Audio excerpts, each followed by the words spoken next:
Bonjour tout le monde.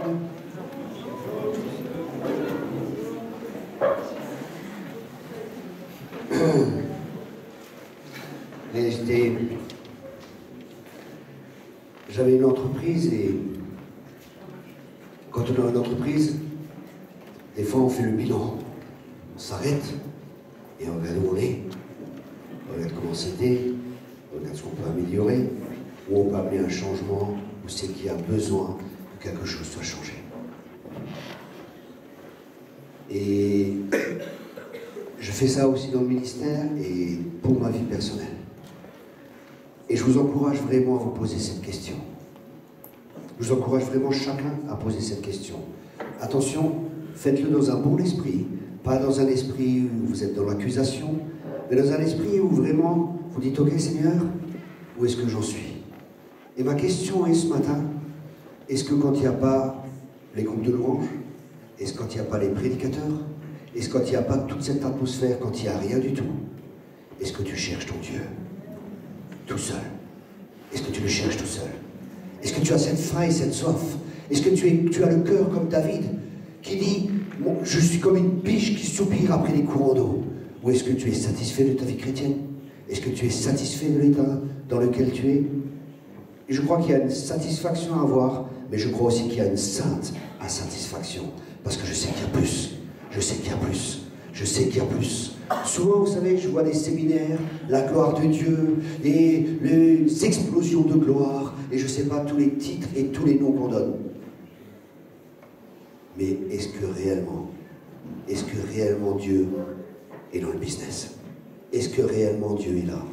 Est-ce que réellement Dieu approuve ces choses? Est-ce que réellement des âmes sont sauvées? Est-ce que réellement on fait des disciples? Est-ce que réellement on fait ce que Dieu nous demande de faire? C'est la question. Vous savez, il y avait une église qui était très grande. C'était la plus grande église. Il y avait des miracles tous les jours. Et pourtant, Dieu n'était pas d'accord avec cette église. C'était Israël dans le désert. Vous savez, ce qui peut frapper le regard de l'homme n'est peut-être pas ce qui est vraiment près du cœur de Dieu. Vous savez, des fois, des charismatiques qui critiquent les non-charismatiques et ainsi de suite. Mais des fois, quand je vais dans les milieux non-charismatiques, quand un frère déménage, toute l'église est là en train d'aider.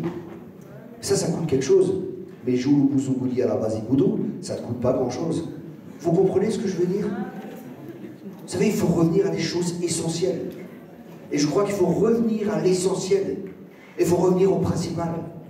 Parce que ce qui est important, il faut revenir à ce qui est important. Et le plus important de tout, c'est notre relation personnelle avec Dieu. Est-ce que Dieu t'a parlé ce matin? Est-ce que Dieu te parle? Est-ce que tu prends du temps avec lui? Est-ce que tu le cherches? Et je ne dis pas ça sur un ton pour nous accuser. Mais si on ne nous dit pas la vérité, on ne connaîtra pas la vérité. Mais quand on nous dit la vérité, on peut prendre conscience. C'est le début du changement, c'est quand on commence à prendre conscience de quelque chose. C'est là que le changement peut se faire.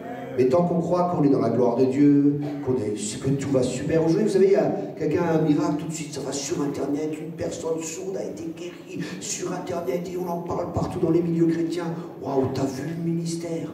Excellent ministère, une personne a été guérie et tout de suite, il est invité partout et plein de choses se passent. Et quelques temps plus tard, vous voyez, les gens ont été volés. On fait des grands séminaires, on a volé les gens pour financer les choses. Les gens ne sont même pas passés par une vraie repentance. Et ils sont réinvités, et réinvités, et réinvités. Il y a des choses qui ne sont pas justes. Il y a des choses où Dieu n'est pas d'accord. Et Dieu veut que ça change, parce qu'il nous aime. Et ma prière ce matin, c'est que Dieu donne-nous cette faim et cette soif.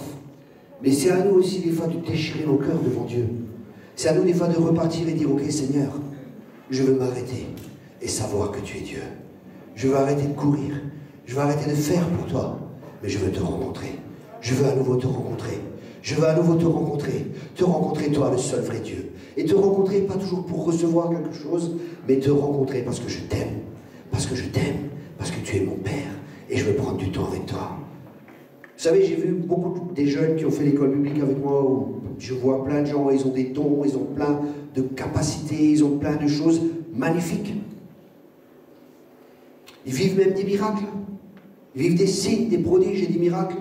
Et quelques temps plus tard, on les revoit. Ils ne sont plus dans le ministère et ils ne sont plus là. Pourquoi? Pourquoi?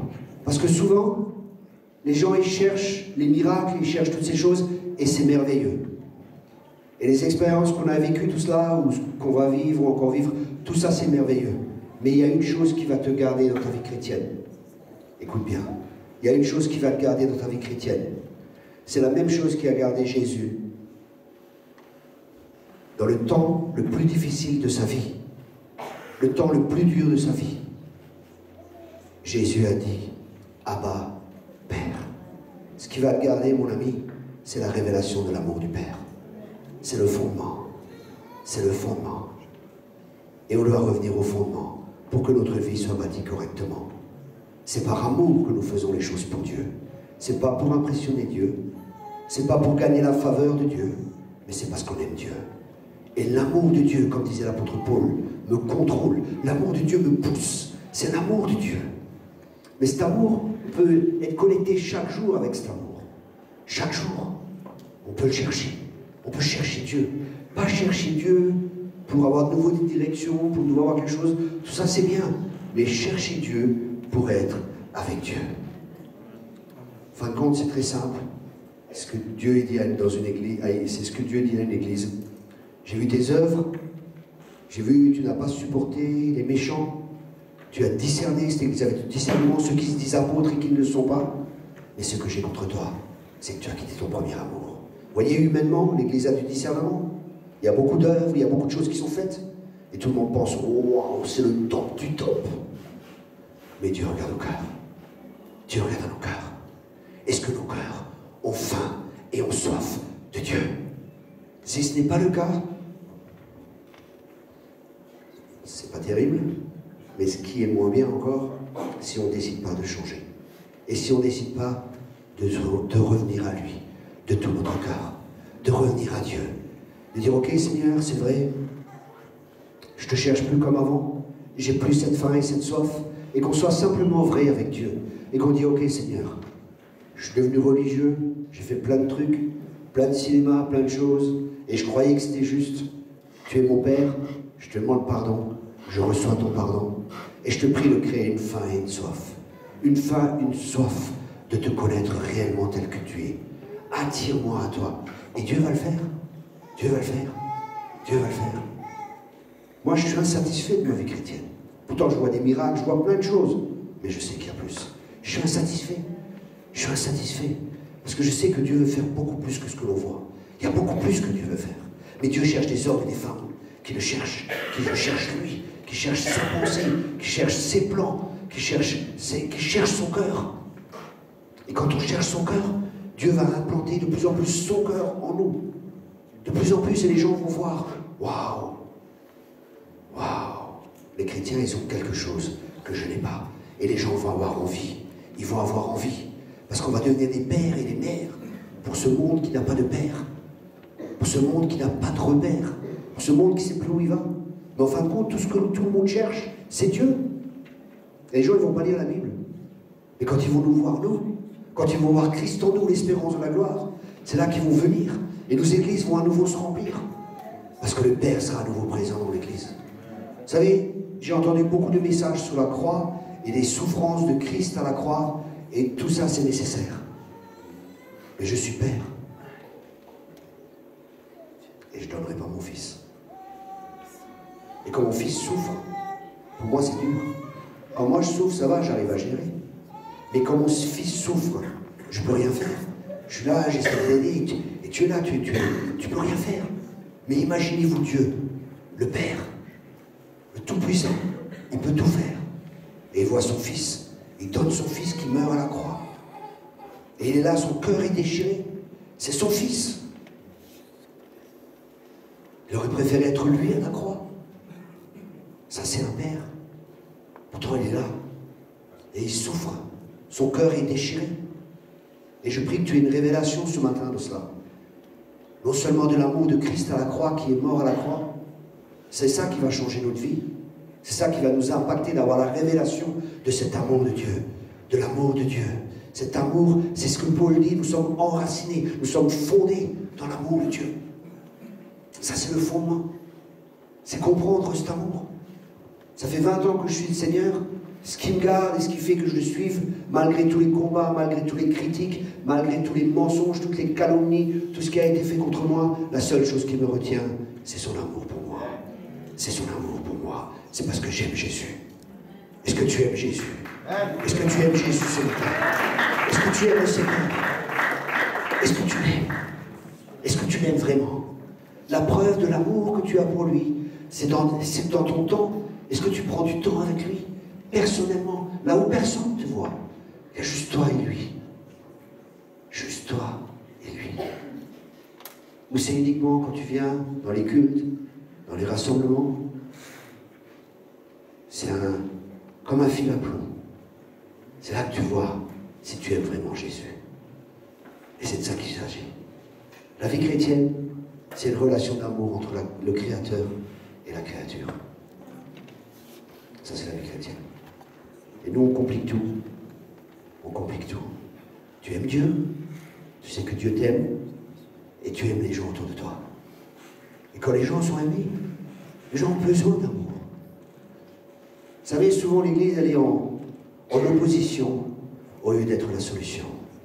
Tu vois là-bas, ça va pas. Tu vois, ça va pas. Et on est la critique dans le monde. Mais Jésus n'est pas venu pour juger le monde. Il est venu pour sauver le monde. Amen. On voit tout ce qui va pas. On voit, mais on aime. Parce que l'amour couvre une multitude de fautes. Et ces gens, ils ont quelque chose. Tu as quelque chose que les gens du monde n'ont pas. Tu as quelque chose que les gens du monde n'ont pas. N'importe si c'est un président, n'importe qui c'est. Tu as quelque chose que le monde n'a pas. Et que tu peux partager avec ce monde. Que tu peux donner. Et c'est l'amour de Dieu qui a été déversé dans ton cœur par le Saint-Esprit. Beaucoup de chrétiens, malheureusement, trop de chrétiens à mon goût, ont des cœurs d'orphelins, où ils sont encore esclaves, au lieu de vivre comme des fils. Rappelez-vous que la définition de l'Évangile, c'est Dieu, le Père, qui a semé son Fils pour avoir des fils. L'Évangile, c'est une histoire de famille. Amen. C'est le Père qui a semé son Fils pour avoir des fils et pour avoir des filles.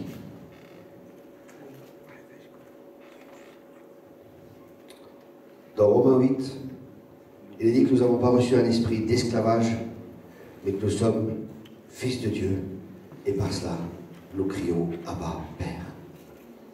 Et il y a différentes choses qui peuvent créer en nous, justement, ce sentiment de manquer quelque chose.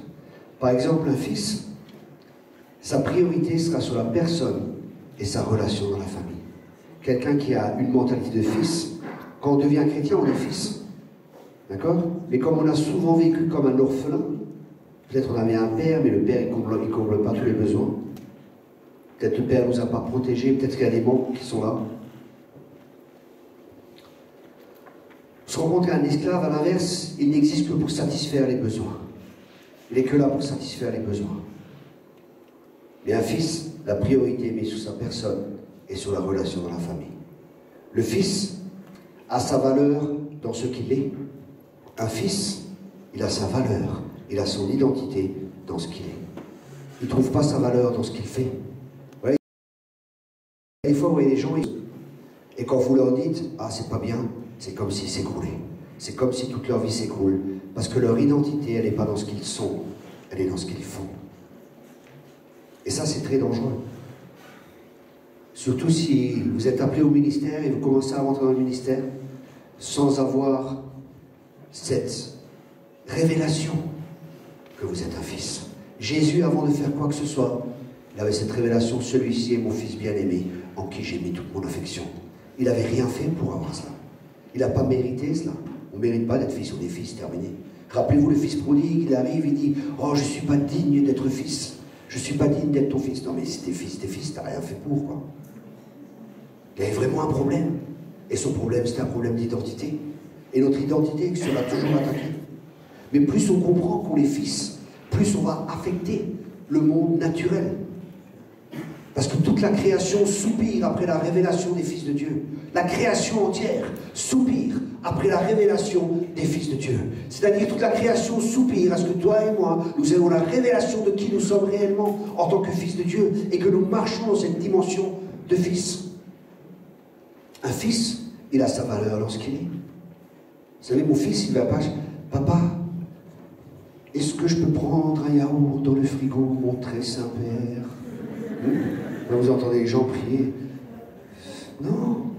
Tout ce qui est... Le Père, il dit, tout ce qui est à moi est à toi. Tout ce qui est à moi est à toi. Et plus on vit dans cette conscience de la bonté de Dieu, de l'abondance de Dieu, plus on va commencer à donner autour de nous. On va commencer à partager autour de nous. On va vraiment être libre. Et plus on va donner, plus Dieu dit, waouh, ça c'est un fils, il a enfin compris. Je vais encore lui donner plus, parce que plus je lui donne, plus il va donner. Vous comprenez? Si je suis papa, et vous êtes tous mes enfants, et là j'ai 2 enfants, je lui donne à elle un paquet de bonbons. Et elle est gourmande. Elle va manger tout le paquet. Je donne un paquet de bonbons à l'autre fils, et lui il en mange un, et il commence à distribuer partout. En tant que père, qu'est-ce que je vais faire? Je vais redonner à qui? À lui. C'est la parabole des talents. Il y en a un qui en a reçu un, rien fait avec, il l'a caché. Pourquoi? Parce qu'il a peur. Il a peur.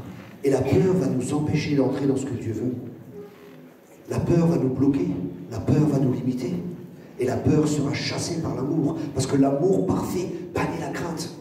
L'amour parfait va bannir la crainte. C'est pour ça, la révélation du Père est tellement importante. Le Fils, il a une relation, il a une position stable. Il n'est pas un jour en haut, un jour en bas. Parce que son identité ne dépend pas de ce qu'il fait ou de ce qu'il ne fait pas. À l'inverse, un esclave, quand le... Ah, j'ai bien fait. Oh, Dieu, aujourd'hui, même. Aujourd'hui, j'ai pas vraiment... J'ai tapé un peu à côté, quoi. Dieu ne m'aime plus.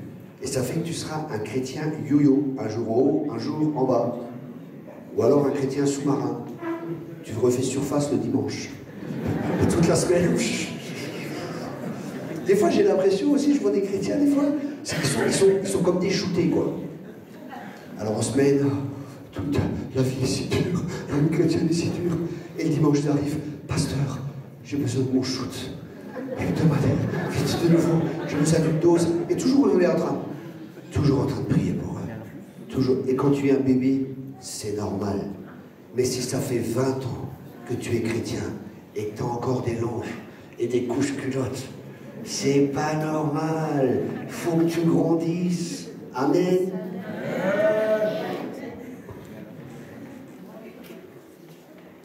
Un fils, il a une vie qui est relationnelle avec son père et avec les autres. Et dans cette relation, il sait qu'il est accepté et il sait qu'il est aimé. L'esclave, par contre, il vit sous la loi. Sa position dépend de la manière dans laquelle il exécute les ordres. Il vit sous la loi. Et Jésus nous a donné une nouvelle loi. Et cette loi, c'est l'amour. Si tu aimes ton prochain comme toi-même, si tu aimes Dieu et si tu aimes ton prochain comme toi-même, tu ne feras pas de mal, tu n'as pas besoin de vivre sous une loi. Tu vis dans l'amour et dans la liberté. Tu sais que tu es aimé. Et ça, c'est une vie merveilleuse. Et on va voir maintenant toutes les racines qui peuvent être là, qui font qu'on a un cœur d'esclave ou un esprit d'esclavage, et il y a différentes raisons à cela.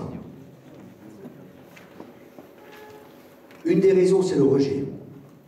Le rejet va produire une sensation de ne pas avoir de valeur, et si on est sous le rejet, on tend à vivre sous la loi.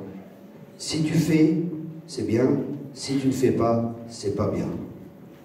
Tu vivras sous la loi parce que tu as mangé de l'arbre de la connaissance du bien et du mal et tu juges selon ce que tu fais, ce qui est bien et ce qui n'est pas bien. Ta valeur dépendra de ce que tu fais. Un esclave essaie de satisfaire les besoins des autres pour gagner l'amour et l'acceptation. Vous savez, des fois, il y a des gens à l'église, ils servent, ils font plein de choses et ils sont toujours en train de servir. Pourquoi? Leur motivation, des fois, c'est « Vous avez vu, moi je sers. Vous avez vu, je suis tellement soumis. Vous avez vu, je suis tellement bien. Et un pasteur, tu vois comment, moi je sers l'église, je suis quelqu'un de bien, mais Dieu regarde au cœur. Quelle est la motivation du cœur? Est-ce que tu sers parce que tu aimes le Seigneur? Est-ce que tu sers quand personne te voit? Ou est-ce que tu sers uniquement quand tout le monde te voit?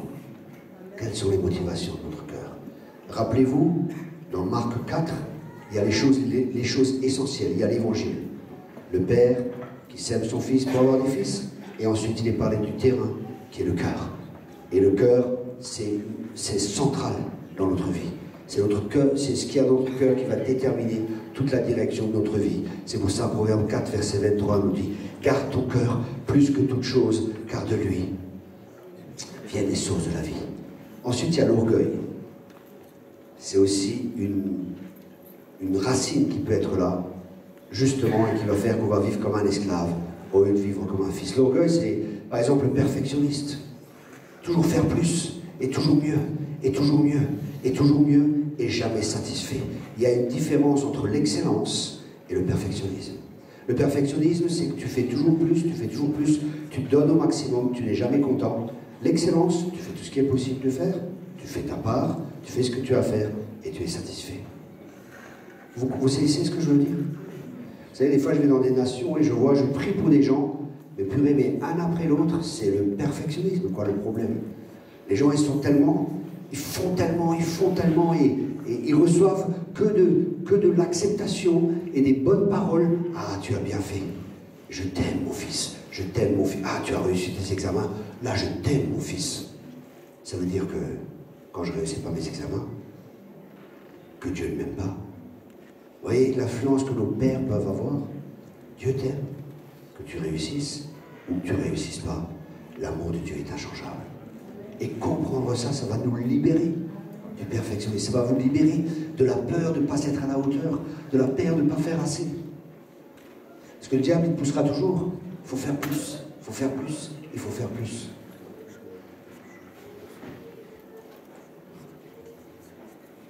Rien n'est jamais assez bon. La relation avec Dieu est basée sur ce que tu réalises. Les pharisiens étaient orgueilleux dans la manière de prier, de jeûner, etc. Mais ils n'avaient aucune relation avec Dieu. Tout était le paraître. Tout était à l'extérieur. Mais la vie chrétienne, c'est une vie intérieure. C'est une vie du cœur. C'est une vie avec le cœur. Ensuite, il y a la condamnation aussi. Vie sous la loi, critique, obligé de prier, obligé de lire la Bible. J'ai pas lu ma Bible aujourd'hui. J'ai pas prié aujourd'hui. Tu vis sous la loi. Tu pries pas parce qu'il faut que tu pries. Tu pries parce que tu veux être en relation avec ton Père. Tu lis pas la parole de Dieu parce que le pasteur t'a dit qu'il faut lire la parole de Dieu. C'est bien que tu lis la parole de Dieu, mais tu lis la parole de Dieu parce que tu veux rencontrer Dieu. Parce que tu veux que Dieu te parle. Tu veux grandir. Tu veux avoir la stature parfaite de Christ. Tu veux ressembler de plus en plus à ton Père. Il y a des raisons, ça c'est les raisons intérieures. Après il y a des raisons extérieures. La crainte des hommes. Tout faire pour plaire aux autres. La crainte des hommes fera de toi un esclave. La crainte de Dieu te rendra libre. La crainte de Dieu chasse la crainte des hommes. Mais la crainte des hommes chasse la crainte de Dieu. Quand on a la crainte des hommes, on ne pourra peut-être pas faire ce que Dieu veut que l'on fasse. Mais qu'est-ce qu'ils vont penser? Qu'est-ce qu'ils ne vont pas penser? Mais quand tu as la crainte de Dieu c'est le respect de Dieu. Tu feras ce que Dieu te demande de faire.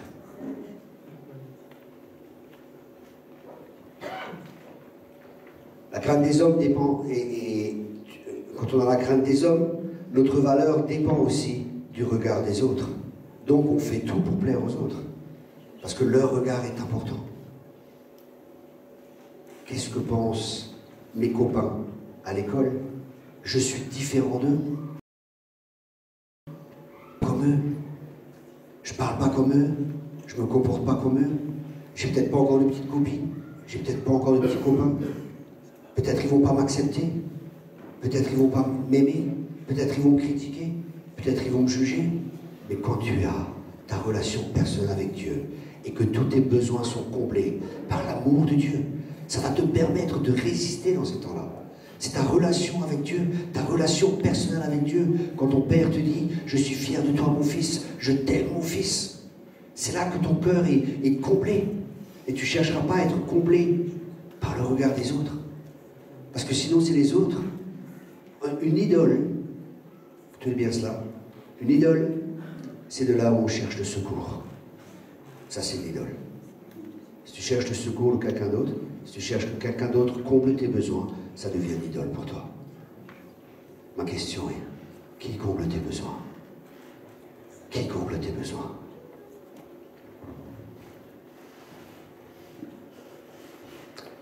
Les jeunes, souvent, ils veulent se marier, et c'est normal, hein. Ils disent, une fois que je serai marié, tout ira mieux. Une fois que je serai marié, ça va être top. Le mariage est un multiplicateur de tout. Ça multiplie tes problèmes, mais ça multiplie aussi les bonnes choses qu'il y a en toi. Au début, quand je me suis marié, j'avais des problèmes dans le couple. Et là, je dis, Seigneur, mais qu'est-ce que c'est cette femme que tu m'as donnée? Elle a plein de problèmes, quoi. Vous savez ce que Dieu m'a dit? Il m'a dit, Thierry, le problème, c'est toi. Je dis, moi? Dieu a toujours raison. Et là, je travaille avec un ministère, un apôtre. Je suis allé le voir, je dis, écoute, j'ai des problèmes dans le couple. Et j'ai pensé, là, il va m'imposer les mains. Et tout va être réglé. Vous savez ce qu'il m'a dit? Il m'a dit, qu'est-ce que tu fais pour que ça change? Et il est parti. En fin de compte, il m'a laissé devant mes responsabilités. Et chacun de nous, on est responsable de nos vies. Vous savez, des fois, on s'attend à ce que l'onction va venir au et les problèmes vont être réglés. Non. Il y a des choses qui se règlent quand on prend des décisions, quand on fait des bons choix. Notre vie est basée sur les choix. Tout ce que nous sommes aujourd'hui est le résultat des choix que nous avons pris par le passé. C'est ce que nous sommes aujourd'hui.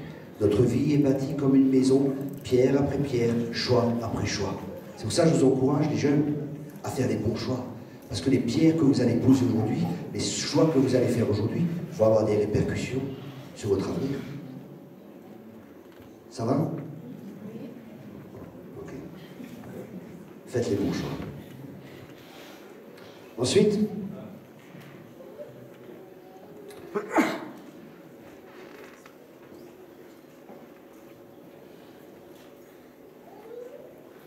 il y aura différentes conséquences à l'esprit d'esclavage, la peur.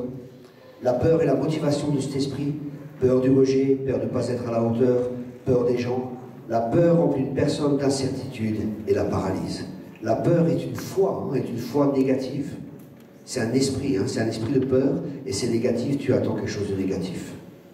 Tandis qu'à l'inverse, la foi est aussi un esprit de foi, et tu t'attends des choses positives. Pas de repos, tu auras un combat continuel, une incapacité de se reposer en Dieu, et incapable de vivre dans la grâce de Dieu. Mais l'esprit du Fils, à l'inverse, si tu marches dans cet esprit du Fils et que tu arrives à maturité, ça te donne un sentiment d'acceptation, tu sais que tu es valorisé, tu sais que tu es dans une acceptation inconditionnelle et tu es libéré du joug des hommes. Tu as de bonne estimation de toi et tu as une relation avec ton Père. L'esprit d'esclavage te fera combattre pour être accepté. Tu as peur du rejet, tu as peur de la colère de Dieu. L'esprit du Fils trouve sa valeur de par sa relation, se sait accepter, sait que Dieu est pour lui et non contre lui. Vous savez, vous pouvez des fois connaître la parole, mais pas l'esprit. Et le plus important n'est pas l'esprit de Dieu. Il y a des fois des enseignements qui sont donnés et c'est pas, ça va vous mettre sur des joues. Des fois, il y a des choses, vous savez, on prêche sur les péchés et tous les gens, ils savent, ils connaissent leurs péchés. Et ils s'attendent à ce qu'un prophète vienne et ils leur disent, dès qu'ils voient un prophète venir, oh pétard, il va me dire tous mes péchés. Mais tes péchés, tu n'as pas besoin que quelqu'un te les dise, tu les connais. Moi, je ne dis pas que des fois, il n'y a pas un esprit de repentance qui vient. C'est pas ce que je dis. Mais bien souvent, le ministère prophétique est là pour révéler les dons et les capacités que Dieu a mis en toi et qui sont enfuis en toi. Et plus tu découvres et tu apprends à voir comment Dieu te voit, plus tu vas devenir, si tu crois cela, plus tu vas être changé de gloire en gloire par la foi. Et si on te dit toujours tu ne vaux rien, tu n'y arriveras pas, il n'y a que des choses négatives, si on prêche que le péché dans nos églises, les gens ils vont avoir une conscience de péché au lieu d'avoir une conscience de justice. Et la Bible dit que ce sont des prédicateurs de justice, mais c'est des faux prédicateurs de justice. Parce qu'ils prêchent non la justice de Dieu qui provient de la foi et pas des œuvres pour que personne ne se glorifie. Amen. Est-ce qu'il y a des justes ici? Levez la main. Ok, tous les autres, vous êtes des pécheurs? Certains, oui. Vous n'êtes pas encore convertis? Vous n'avez pas encore accepté le Seigneur? Vous n'avez pas encore reçu la nouvelle nature? Au début de ma conversion, comme j'ai déjà dit, j'étais proxénète, j'étais trafiquant de drogue, et j'avais beaucoup de combats.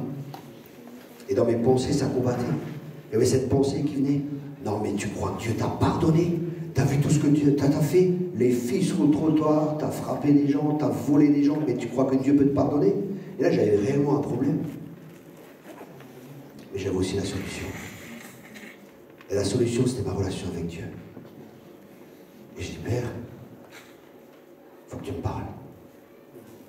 Et je ne connaissais pas la Bible. Hein. Et dans mon esprit, il y a 2 Corinthiens 5, verset 17 qui est venu. Là, j'ai ouvert la Bible. Qu'est-ce qu'il y a écrit? Si quelqu'un est en Christ, il est une nouvelle créature. Les choses anciennes sont passées. Voici, toutes choses sont devenues nouvelles. Et là, je dis, écoute-moi bien, Satan.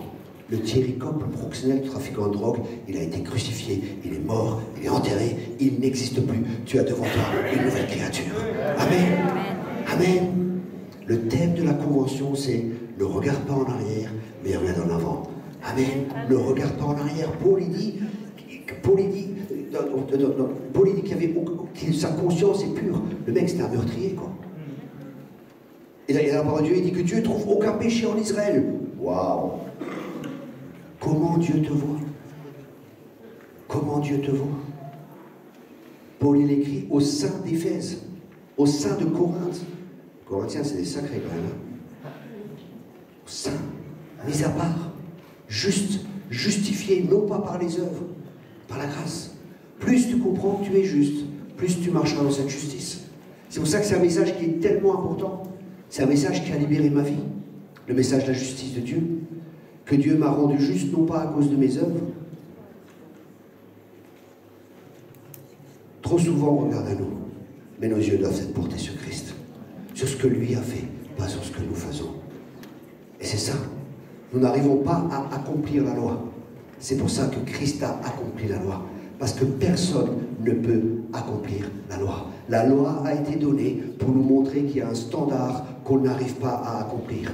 Et quand on se rend compte qu'on n'arrive pas à accomplir la loi, qu'est-ce qu'on fait? On se dit, purée, j'ai réellement un problème. Comme Paul, qui me délivrera? Et c'est là que la réponse vient. Jésus.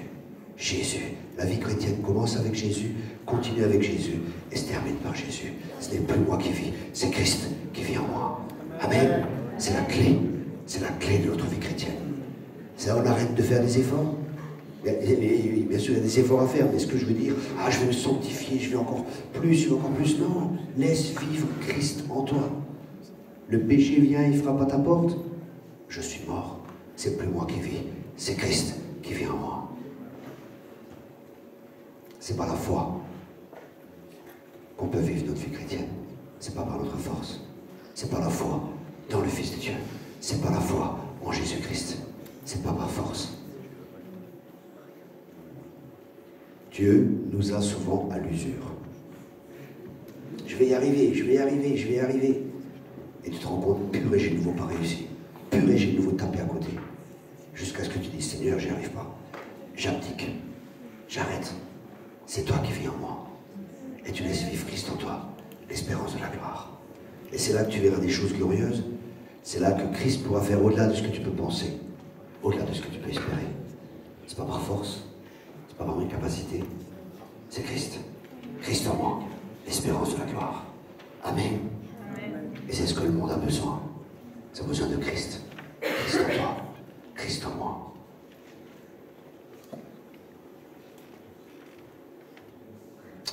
Mais on doit arriver à un point.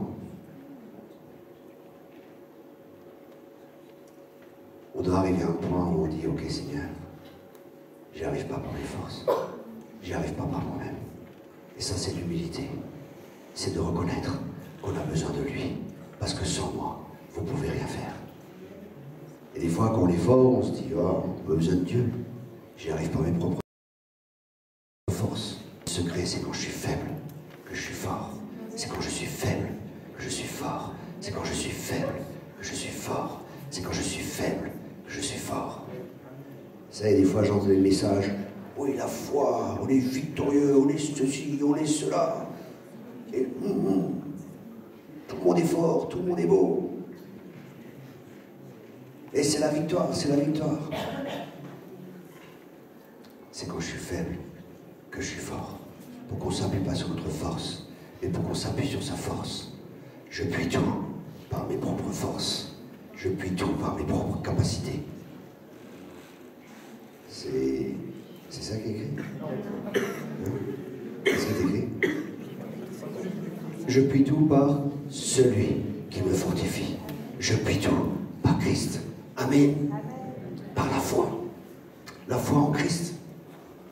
À la croix, il est devenu ce que nous sommes pour que nous devenions ce qu'il est. 2 Corinthiens 5, verset 21. Celui qui n'a pas connu le péché a été fait péché pour qu'en lui nous devenions justice de Dieu. À la croix, il a été fait péché pour que toi et moi nous soyons rendus justes. À la croix, il a porté les maladies pour que nous soyons guéris. À la croix, il a été séparé du Père pour que nous soyons réconciliés avec le Père. Amen. C'est bien de prêcher la croix, mais il faut prêcher réellement ce qui s'est passé à la croix. À la croix, il y a eu un échange. Un échange a été fait. Il est devenu ce que nous sommes pour que nous puissions devenir ce qu'il est. Amen. Et par la foi, on reçoit cela. On reçoit le don de la justice. C'est un cadeau. Ce n'est pas quelque chose qu'on peut mériter, c'est un don. Au début de ma vie chrétienne, j'avais du mal quand on me faisait des cadeaux, quand on me faisait des trucs. Pourquoi? Parce que j'avais une telle mentalité, il faut que je mérite quelque chose, il faut que je fasse quelque chose, il faut que je mérite pour recevoir. Et ça, c'est souvent, des fois, on a ça. On a cette mentalité de mérite. Oh Dieu, il faut que je prie beaucoup, je fasse beaucoup, alors Dieu va me donner. Dieu nous donne, il nous aime, et c'est sa grâce. La grâce, c'est quand Dieu nous donne ce qu'on ne mérite pas. La grâce, c'est quand Dieu nous donne ce qu'on ne mérite pas. Et plus on comprend qu'on ne mérite rien, plus on vivra de la grâce, et plus on recevra. J'ai un ami, il vit plein de choses super, magnifiques avec Dieu. Et là, dernièrement, Dieu l'a appelé à lever un mouvement de prière. Mais c'est un homme, il a vraiment compris la grâce de Dieu. Et je dis, waouh, Dieu t'a levé, Dieu t'a appelé pour faire un mouvement de prière. Il dit, ouais, parce que moi, je ne suis pas vraiment un homme de prière. Et je ne dépends complètement de Dieu.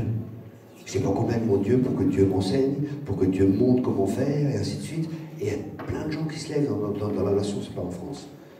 Plein de gens se lèvent. Ils forment plein de gens dans le prophétique, dans la prière, dans l'intercession prophétique. Il fait des voyages dans les nations. J'étais avec lui en Tunisie, je me rappelle, il a dit, écoutez, je crois qu'il faut aller, c'était à Djerba, il faut aller prier là où il y a la, comment ça s'appelle, la synagogue. Là-bas, on a prié. Une semaine après, écoutez bien, une semaine après, le président tunisien est venu dans la synagogue et il a demandé aux Juifs pardon pour ce qui s'était passé.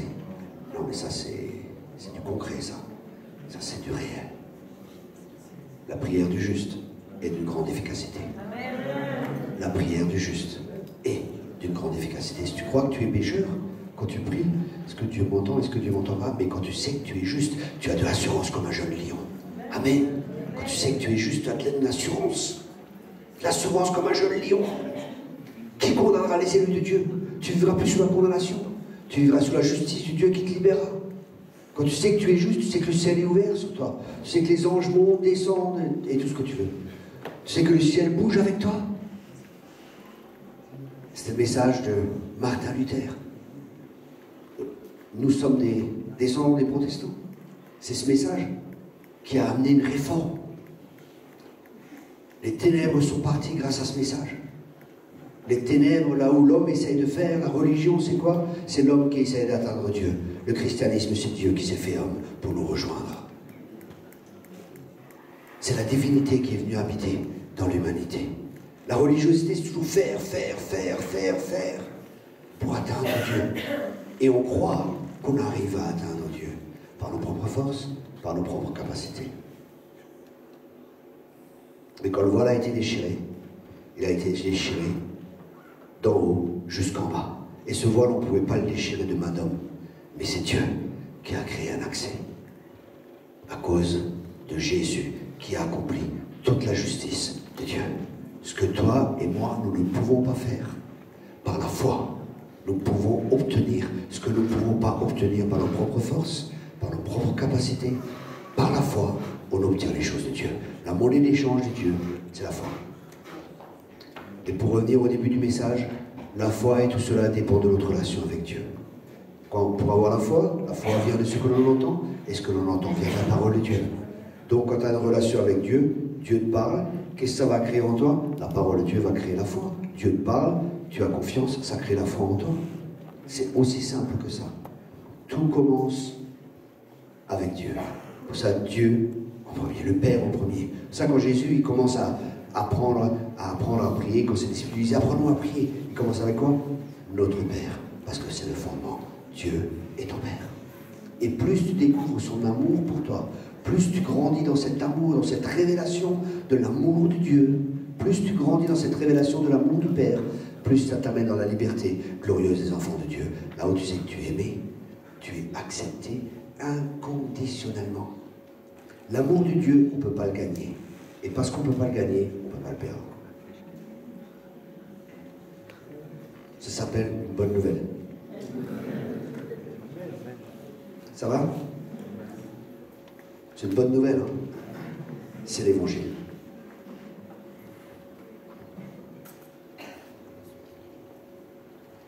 La question est,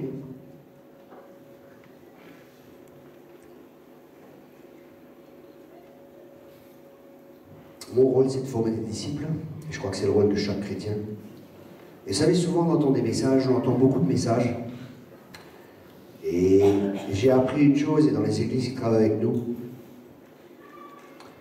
c'est ce que j'enseigne à tous nos leaders, c'est toujours de poser 3 questions à la fin de chaque message. Number one, vous savez, on peut entendre plein de messages. Les gens, ils entendent plein de messages. Mais avec ces 3 questions, ça va vraiment nous aider. Premièrement, qu'est-ce que Dieu t'a dit? Parce que tu peux entendre tout le message, mais qu'est-ce que Dieu t'a dit personnellement? C'est ça qui est important. Deuxièmement, quand est-ce que tu vas le mettre en pratique? Aïe, aïe, aïe, aïe. Troisièmement, à qui est-ce que tu vas comme rendre compte? Ou qui c'est qui peut voir si tu mets en pratique ou non? Est-ce que tu as quelqu'un, disciple, on fait des disciples? Est-ce que tu as quelqu'un qui dit voilà, écoute, Dieu m'a dit de faire ça et ça. Ok? Je peux t'appeler la semaine prochaine pour voir si c'était bon? Ok, appelle-moi la semaine prochaine. Alors ça va? Non, j'ai pas réussi. Ok, prie pour moi. Viens, on prie ensemble. Viens, on avance ensemble. Viens, on s'aide les uns les autres. Et c'est comme ça qu'on va grandir. Mais pour ça, il faut qu'on sache qu'on est aimé. Et c'est là, quand on est aimé, on peut ouvrir son cœur et on peut être transparent l'un de l'autre. On peut lui confesser nos péchés. Et ça ne va pas être le Dauphiné libéré. Ceux qui sont de Grenoble, ça ne va pas être Phare FM. Vous comprenez ce que je veux dire? Ça ne va pas être le téléphone arabe. Et lui m'a confié ça et ça dans sa vie. Et tout le monde va le savoir. Non, non, l'amour couvre une multitude de fautes. Tu peux te confesser l'un à l'autre et tu peux prier. Et tu sais que personne ne saura. Et c'est là que vraiment on va grandir. Quand on a un frère, une sœur, des gens de confiance. Parce qu'il y a l'amour qui est là. Et on sait qu'un n'est pas mieux que l'autre. Si on n'y avait pas la grâce de Dieu, ben, rien du tout. On sait qu'on a besoin les uns des autres. Et là on est transparent, on est ouvert. Et on arrête de venir dans nos réunions. Ça va frère? Alléluia, ça va bien. Espèce de menteur. Tu viens de te disputer avec ta femme dans la voiture et tu dis que tout va bien. Ça m'est arrivé, j'étais invité dans une église. Avec ma femme, je me suis disputé dans la voiture. Et oui, ça m'arrive. C'est rare, mais ça arrive. J'arrive à l'estrade, je dis voilà. Je viens de me disputer avec ma femme. juste avant de venir, Seigneur, je te demande pardon et je te remercie que tu me pardonnes. Maintenant, je peux prêcher. Amen. Est-ce que c'est compliqué, ça? Est-ce que c'est compliqué? C'est pas compliqué. Mais on préfère des fois porter des masques et faire croire qu'on est quelque chose, ou faire croire, paraître, parce que tout est extérieur, mais on n'a pas compris qu'on est fils et qu'on est fille de Dieu. Mais quand on comprend qu'on est fils, qu'on est aimé inconditionnellement, quand on comprend que Dieu nous aime non pas pour ce qu'on fait ou pour ce qu'on ne fait pas, Dieu nous aime parce que c'est sa nature. Sa nature, c'est l'amour. C'est là qu'on rentre dans une liberté glorieuse des enfants de Dieu. Amen. C'est là qu'on est vrai. C'est là qu'on fait tomber les masques. C'est là qu'on est vrai les uns avec les autres. Parce qu'on n'a pas peur d'être jugé. On a parlé et on ouvre nos cœurs. Et c'est quand on ouvre nos cœurs, c'est là que Dieu peut travailler dans nos cœurs. Vous savez, l'ennemi, ce qu'il essaie de nous faire croire, c'est que le péché que tu as ou que tu pratiques, tu es le seul à le pratiquer, personne d'autre. Et il veut essayer de t'isoler, il veut essayer de te mettre à part. Et un jour, je voyais un homme de Dieu, il a quelque chose de puissant de Dieu. Mais il a tellement été blessé, il s'est séparé, il n'y avait plus rien. Et Dieu m'a donné dans Proverbe, je crois que c'est Proverbe 15, verset 1, ou 18, verset 1, je ne sais plus exactement. Je sais que c'est le premier verset dans un chapitre des Proverbes. Il est dit, celui qui se met à l'écart cherche son propre intérêt. Vous savez, des fois les gens, ils quittent nos groupements, ils quittent nos assemblées parce qu'ils sont blessés. Mais tout le monde a été blessé. Et tu seras de nouveau blessé. C'est une chose, c'est normal. Parce que Dieu, pour nous former, il prend sœur marteau et frère scie. Et on se met frotter les uns avec les autres. Et c'est ainsi qu'on grandit. Parce que le fer aiguise le fer, et ainsi un homme aiguise un autre homme. Et Dieu prend une pierre, c'est-à-dire toi ou moi, et il nous frotte avec une autre pierre.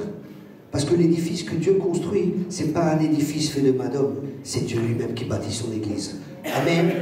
Et le ciment qui va faire qu'on reste ensemble, que ces pierres restent ensemble, c'est l'amour. C'est à l'amour qu'on va reconnaître que vous êtes mes disciples. Et l'amour pardonne tout.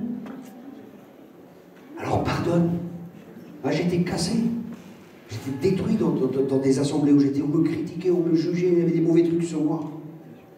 Et j'aurais pu dire, purée, qu'est-ce qu'ils sont méchants ceux-là. Je suis blessé, je me retire. Je dis, non Dieu, voilà, tu vois ce qui se passe. Guéris-moi, apprends-moi à aimer.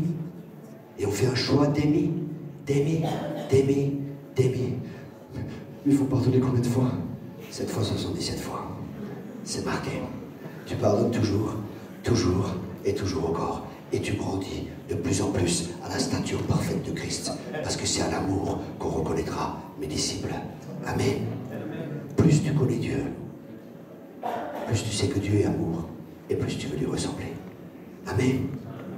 C'est à l'amour. Vous savez, je connais beaucoup de prophètes, je connais beaucoup de prédicateurs, et je vois les gens purs, et des prophètes, ils viennent, mais ils savent ton âge, ton poids, ton numéro de téléphone, ta plaque d'immatriculation, tout ce que tu veux. Ils ont des révélations magnifiques. Mais s'ils n'ont pas l'amour, c'est comme des airains qui résonnent. S'ils n'ont pas cet amour, qui vient parce qu'ils ont renoncé à eux-mêmes, pour laisser Christ vivre en eux, c'est à ça qu'on reconnaît vraiment un vrai ministère, c'est à l'amour. Est-ce qu'il a le cœur du Père? Est-ce qu'il a le cœur du Père? Un vrai prophète, il a le cœur du Père. Un prophète est un ami de Dieu, il a le cœur du Père.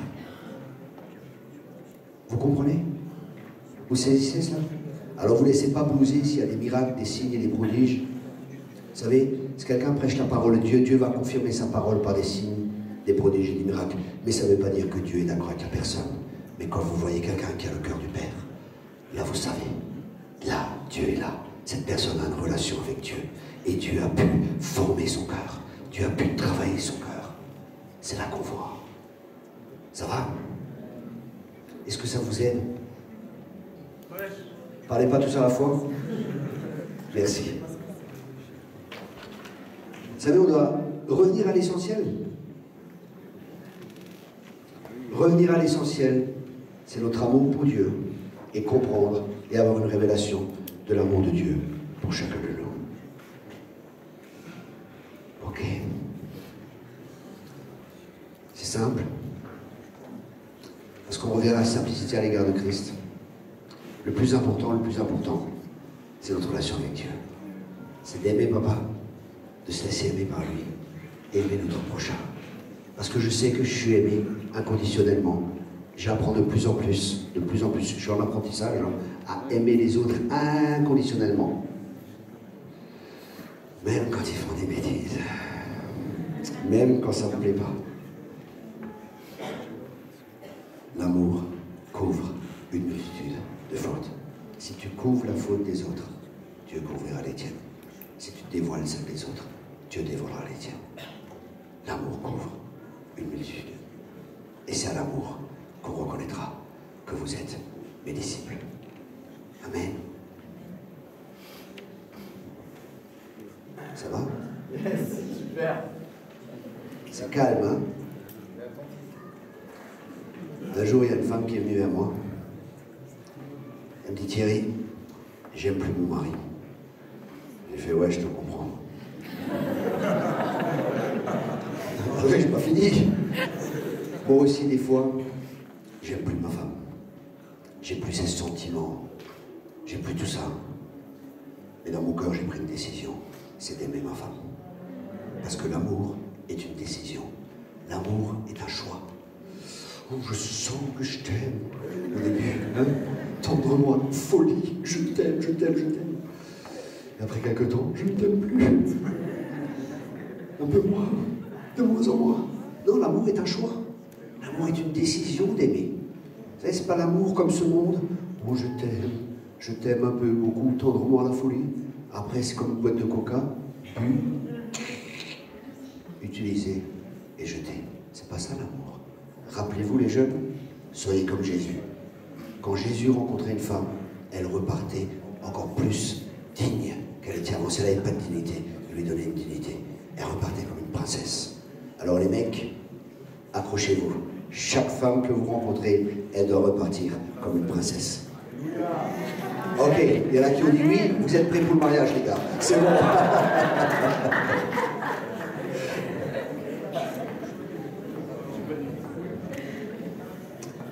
Ouais, Dieu est bon. C'est bien d'être jeune quand même. Je parle de moi. Hein. T'as compris, merci.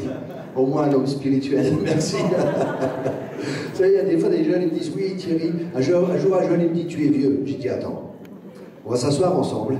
Cette année, j'ai fait 70 000 km en voiture, j'ai fait 3 fois le tour du monde, et toi, il était là. La jeunesse, c'est l'histoire de cœur. Dans ton cœur, tu peux être jeune, tu peux être vieux, ça ne dépend pas de ton âge.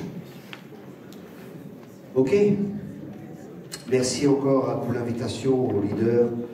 Merci aussi à... Vous faites du super boulot, je veux vraiment vous encourager. Vous faites du bon travail. Merci.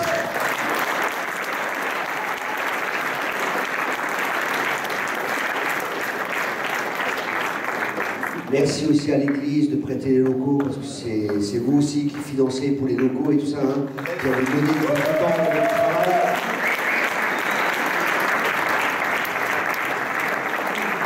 Merci beaucoup de donner une plateforme pour cette jeunesse. Merci. Pour que cette jeunesse puisse être équipée et envoyée pour que la France vienne à Jésus-Christ. Amen. Amen. Amen.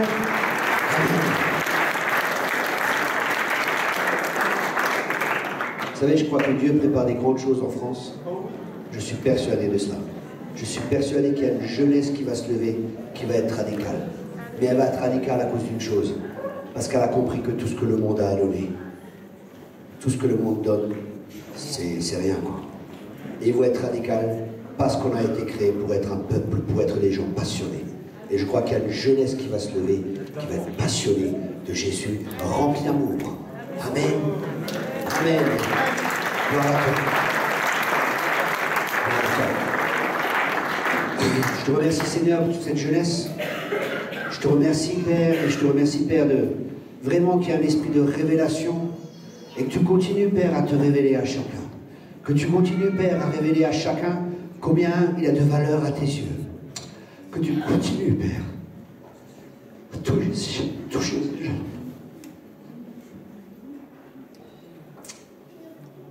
Que tu crées une faim et une soif, Père, pour que chacun désire, Seigneur, te connaître tel que tu es réellement. C'est le cri de mon cœur, Père, pour cette jeunesse. Que ton esprit continue à les accompagner, qu'ils puissent tous entendre ta voix et tous avoir cette révélation de qui tu es réellement. Et en tant que Père, je vous bénis, je prophétise que vous réussissiez dans tout ce que vous entreprenez, que vous ayez du succès dans toutes vos entreprises, que vous réussissiez à l'école, que Dieu vous a donné les capacités et les dons nécessaires pour que vous puissiez faire la différence dans ce monde. Et je vous bénis. Et c'est peut-être ton Père t'a jamais dit qu'il est fier de toi. Mais le Père Céleste aimerait te dire qu'il est fier de toi. Et que tu es son fils et sa fille bien-aimée. Vous savez, mon Père, à la fin de sa vie, il m'a dit, Thierry, je suis fier de toi. Et ça m'a impacté. C'était quelque chose qui était important, que j'avais besoin d'entendre. Et j'étais déjà âgé, enfin, j'avais déjà un certain âge. Et on n'a jamais trop âgé pour avoir un Père. On a tous besoin du Père. Et ma prière, c'est que vous rencontrez tous le Père. Et que vous connaissez le Père. Parce que c'est le but. Jésus est le chemin. Et ce chemin, il a un but. C'est de connaître le Père. Soyez richement bénis. Merci beaucoup. Soyez bénis.